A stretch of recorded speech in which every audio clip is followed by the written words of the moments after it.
Nous allons vous rencontrer l'histoire d'un petit garçon extraordinaire. Cette histoire se passe au pays des dieux, en des temps mystérieux où tout est possible. Le soleil se lève quand Hermès sort du ventre de sa mère. Il court à l'entrée de la grotte pour admirer le monde. Comme c'est beau! Ah, qu'est-ce que c'est? Ça peut toujours me servir. Et il continue son chemin. Il arrive devant un troupeau de vaches magnifiques. Ce sont les plus belles vaches du monde. Soudain, il a une idée. Si je les fais marcher en arrière, personne ne pensera qu'elles se sont enfuies.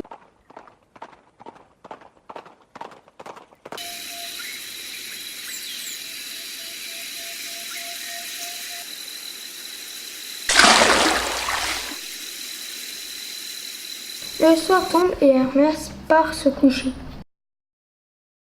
Petit voyou, tu as osé voler mon troupeau de vaches? Oserais-tu faire du mal à ton frère? Tu es bien Apollon, le dieu de la lumière et de la beauté? Oui, c'est moi. Hermès est ton frère puisque vous avez le même père. Arrêtons de nous disputer. Tiens, prends ma lyre et allons voir papa pour qu'il dise lequel de nous deux a raison. En chemin, Apollon avait laissé de côté Hermès pour une partie de chasse. Tiens, un petit fan pris dans un piège. Ne bouge pas, je vais te sortir de là. Tu entends ce bruit? On dirait des chiens. Tiens, on va te cacher derrière. Regardez, le piège a fonctionné, mais l'animal s'est échappé. Il n'a pas pu aller très loin. Allons à sa recherche. Ils sont partis. On peut sortir. Viens, suis-moi. Mais qu'est-ce que c'est? Montrez-vous. Ce n'est pas très courageux d'attaquer quelqu'un qui n'a pas de défense. Je m'appelle Artémis. Je suis la déesse de la chasse. Qu'est-ce que tu as fait à ce pauvre fan? Mais rien du tout. Je lui ai sauvé la vie. Apollon voulait le chasser. Mon frère a voulu tuer le fan de ma biche préférée. Grâce à toi, le petit fan va pouvoir retrouver sa mère.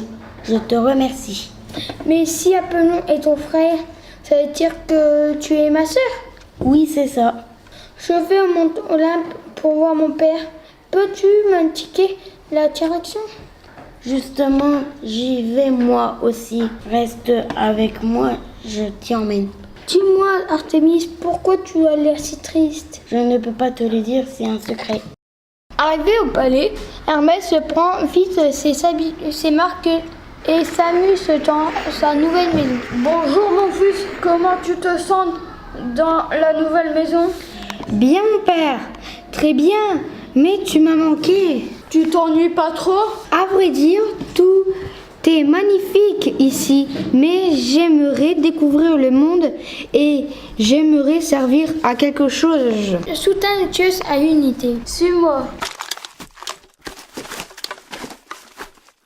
Coiffe-toi de ce chapeau, mets ces sandales, tu pourras aller où tu veux. J'aimerais que tu acceptes de porter mes messages. Veux-tu devenir mon messager? Oui, oui.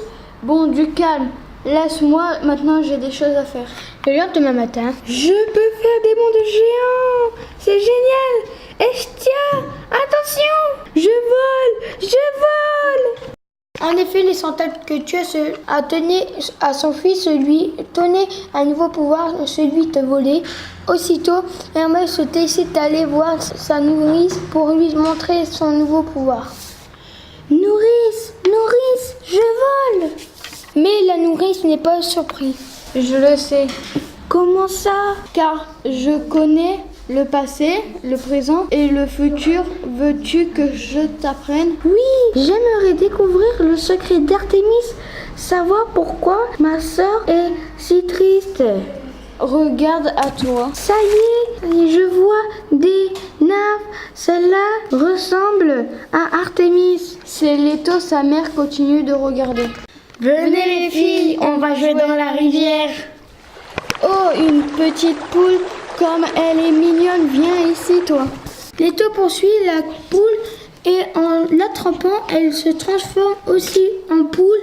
Just peut ainsi lui déclarer son amour et deux enfants sont conçus.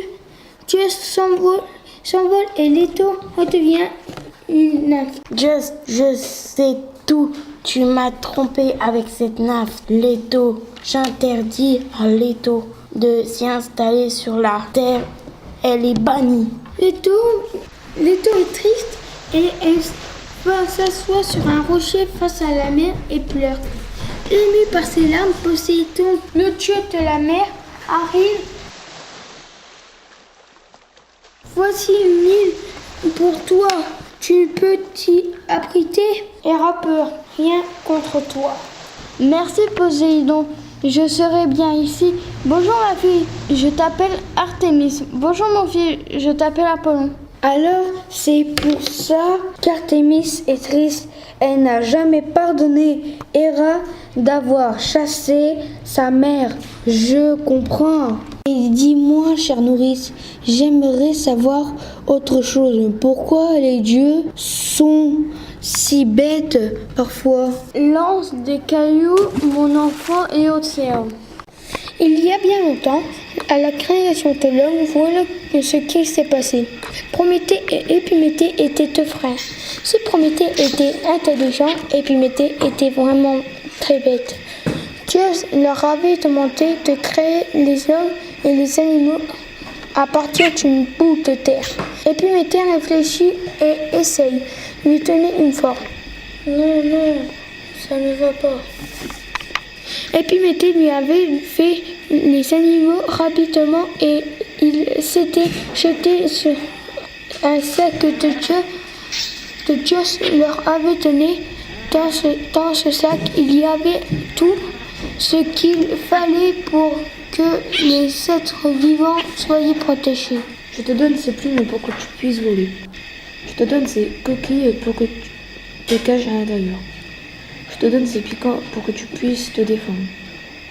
Des griffes et des dents, du venin, des cornes. Alors Épiméthée, tu as fini? Presque. Passe-moi le sac.